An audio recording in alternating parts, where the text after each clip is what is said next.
picking up good vibrations. She's giving me the excitation.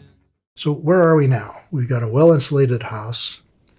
We've got a wood stove on each floor that can heat the house without any other source of heat. Hot water and radiant heat can come from solar vacuum tubes if that's efficient enough, designed well enough. You don't need to use the wood stoves at all.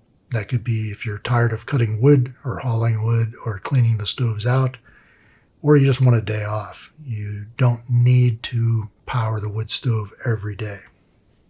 And that's what it's all about, right? Maximum results for minimum effort. My motto. Electricity during the day comes from solar photovoltaic cells, and this can be stored on batteries for use at night. We can use electrical backup for heating and domestic water as well. That insert I was telling you about that goes into the hot water tank coming from the solar tube heating system. Of course, energy efficient appliances, that's an easy one. If there's total failure, you can buy yourself a gas-powered generator for about $1,200. Should do the trick. So where are we now? In terms of heating your place, we have 4 different ways to heat.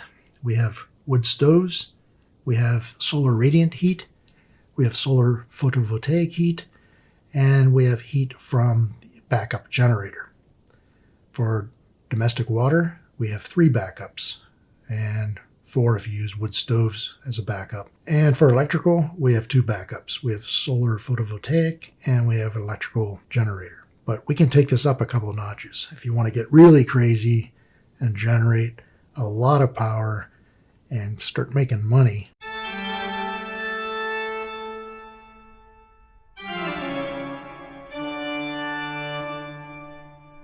we can use things like phase change materials. Now, one of the really cool things about this stuff is if you use a phase change material like paraffin, wax, you can basically program your house to any temperature you prefer. And the way that works is these little microcapsules of paraffin are embedded in the floor or embedded in the walls between gypsum crystals. This is drywall with little plastic coated balls of wax embedded in here. Microscopic, so 5 microns in diameter. What's neat about this is you choose the chemistry of the paraffin for the temperature that you prefer. Let's say you like your house to be 23 degrees day and night. You buy some 23-degree paraffin embedded in the walls and the floors. This also comes in blankets and sheets and all kinds of other forms. You get that 23-degree stuff, and it works the same way as making an ice cube and melting an ice cube works, except in this case, the change is taking place at 23 degrees instead of 0. So in the morning, we turn the radiant heat on, the sun is shining, and the room warms up to 23 degrees. At 23 degrees, this paraffin melts. As it melts, it absorbs heat out of the room. So that keeps the temperature from going above 23 degrees as long as there's some paraffin left to melt. In the afternoon or evening, the temperature goes down and this paraffin solidifies, giving off all of that heat that absorbed during the day. This takes place at 23 degrees. So it stabilizes your house wall temperature, your floor and ceiling temperature at 23 degrees. Couple that with radiant floor heating, and you have a very efficient, very steady supply of air at the temperature you think is best for your lifestyle. This can go into other forms, including, as we said, gypsum wallboard like drywall. It can be embedded in concrete. It can be embedded in a concrete floor, stapled into your ceiling in the form of phase change blankets. Lots of different cool things you can do, including, might be the coolest of all, you can use a micro-encapsulated slurry. So these tiny spheres of paraffin are put into a fluid like antifreeze. They're pumped through your solar vacuum tube heating system. These paraffin balls are going to melt when they're warm. They're going to travel in this slurry throughout your house, as that slurry cools off in your radiant floor below 23 degrees, it's going to give off that heat. So it keeps giving off heat even though it's cooling off as part of this slurry. The slurry is going to move all through your house, all floors. You can move it through the walls, wherever you have those little PEX tubes. So now let's go industrial scale. So we're going to take it up a couple phase change material notches, and we're going to talk about using salt and quartz. Salt and quartz go through a phase change that involves an enormous amount of energy, just like paraffin and water, but much, much more so than paraffin or water. And importantly, happens at a much, much higher temperature. So in basic terms, the use of fossil fuels in the production of heat to make cement, steel, aluminum, other industrial products like ceramics and glass generates 10% of global carbon emissions. That's about 5 times what all air travel produces. So Bill Gates and Patrick Soon-Shiong have another way to do things. They've started a company for $110 million, I think, called Heliogen. And this is a technology that focuses the sun's beams on a tower. We'll see another look at one of these towers in a second. That can reach temperatures of 1,500 degrees centigrade. This is over 2,700 degrees Fahrenheit. This is a lot warmer than other current technologies. And in fact, it's hot enough that it can be used to make cement. To make cement, you basically cook limestone and you change that limestone from CaCO3 to CaO, which is called slaked lime. That gets mixed with some other stuff and forms concrete. That's one of the main fossil fuel uses in the world today.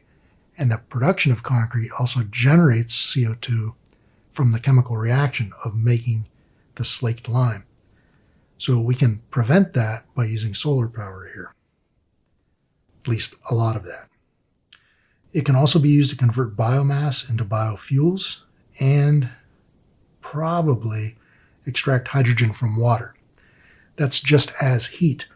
You can also use this heat to generate steam, just like a nuclear reactor does.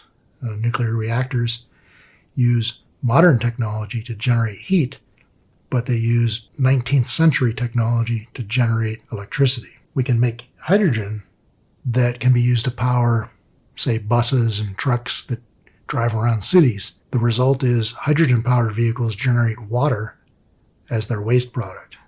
So we generate the hydrogen, isolate it from the oxygen using these solar arrays, and we pump the hydrogen into city vehicles for clean transportation. What's the downside? Well, batteries are expensive. Batteries are the expense these days. Most of the lithium is recovered from spodumene. It's a lithium aluminosilicate. It's expensive. It's not as common as we would like it to be. So we've transitioned from using mostly spodumene towards using more brine. Now this brine can either be pumped out of the earth and evaporated, or we can go to places like the Altiplano in Bolivia and scrape the salt up from the desiccated lake there. Using brine is cheap, but it takes a long time. It takes 1.5 years for a pond to evaporate. And the extraction rate is fairly inefficient, and there are high startup costs. So this is working now, more or less. This is working now, more or less. This is a potential gold mine. If we can figure out a way to generate lithium from clay, there's a lot of clay that contains a lot of lithium. Now, Tesla has started some business in Nevada where they're going to extract lithium from clay. They say it works, but they haven't really shown what they're doing yet. So I can't say for sure whether it's a valid technique at this point. My guess is probably, and it's likely. They also have a way to generate lithium by adding regular halite to lithium-rich brine that I don't know much about. So they say this leaches out the lithium, and you can then extract the lithium from that mix. This is from an article just recently, September 24th, 2020. So in the future, we may see this very commonly. You can do this right now. This is stuff that's been available for years. A Tesla Powerwall here, integrated into a home solar photovoltaic system, roof panels, and a car charging port here. So this battery would run the house and also supply electricity to the car that's charging overnight before a long trip. This is a photo from a couple years ago of the Starman driving past Earth. He drove past Mars in October. So he looped around Mars and is heading back towards the sun now. When we look to the future, are we hopeful? I am, kind of. We have thermal storage for large industrial and civic purposes now. We can use this thermal storage, the heating of quartz to melting, to phase change, or the heating of salt to the point that it melts and undergoes a phase change. Enormous amounts of energy can be stored in that for 24-hour-a-day electricity supply or 24-hour-a-day heat supply. And again, we can use this to generate aluminum, steel, glass, ceramics, cement, 24 hours a day. Lithium storage batteries, these are the real kicker for a lot of our personal use. The battery architecture has changed considerably in the last 10 years. There's a great documentary on, I think it was Nova or Frontline, about battery technology about a year ago. So try to look for that. It tells you what's wrong with batteries, why people's phones explode in their pants on airplanes and start fires and things like that. It'll give you a better idea of what can go wrong and what is going right now. The battery design is improving. Lithium supplies remain the problem. If we can generate more lithium from brines and clays, we could potentially bring lithium costs down 50%. If we bring lithium costs down 50%, we bring the cost of electric vehicle down 50%, maybe more. And home battery costs would also decrease by 50%, maybe more. There is a series on Apple TV, unfortunately, recently, that features Ewan McGregor, the Scottish actor, Charlie Boorman, who's a British actor. They've done this 3 times now. They traveled around the world on BMW motorcycles in 2005. And they traveled from the north of Scotland down to the tip of South Africa in 2008 maybe. And just recently they traveled from Ushuaia, the southern tip of South America, up to Los Angeles, which is a cool premise. Things they didn't do right were they rode electric motorcycles made by Harley Davidson. That's troubling to me. And they used electric trucks made by a company called Rivian, which I hadn't heard of. That didn't work out so well either. So it's not worth subscribing to Apple TV to watch this. It'll be available free somewhere sometime soon. I'm guessing that these Harleys aren't going to last. Fortunately, there's a company that's been around longer in the electric business called Zero. And this is one of their sport bikes. These are really fast. They're really quiet, tremendous torque. They make dirt bikes as well. So this is a kid's dirt bike here. I would be more than happy to own one of these things. I'm too big for this, but anything they make for large people, I'm in.